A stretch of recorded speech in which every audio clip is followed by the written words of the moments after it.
Sa likod ng kasiyahan ay may panganib na naghihintay sa kanila, dahil sa nalaman na nga ni Django na nakalaya na si Gabo, sinabi nga nito na kailangan nang mawala ni Gabo. Sa likod naman ay naniniwala si Mang Rudy na nagbago na ang kanyang anak na si Gabo, na hindi na daw ito magiging basagulero.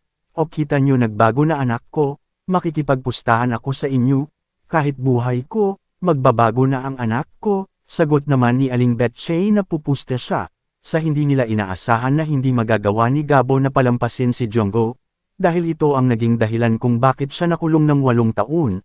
Sa paglabas ni Gabo ay nagwala nga ito at hinahanap si Django, kaya naman nagulat ang lahat at nabigo sila na magbabago na si Gabo, dahil doon ay handa naman sina Mang Rudy na tulungan si Gabo laban kina Django, kaya naman dito na magkakaharap sina Django at Gabo. Sigaw nga ni Django na hindi na makakalabas ng buhay si Gabo.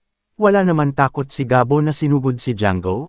Sa likod naman ay labis ang pag-aalala ni na Maming kay Gabo.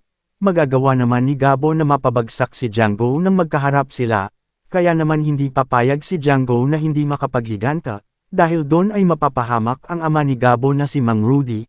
Kaya naman manganganib ang buhay nito nang mabaril ni Django si Mang Rudy, na ikinagimbal ni Gabo ang kanyang makita ang nangyari sa kanyang ama.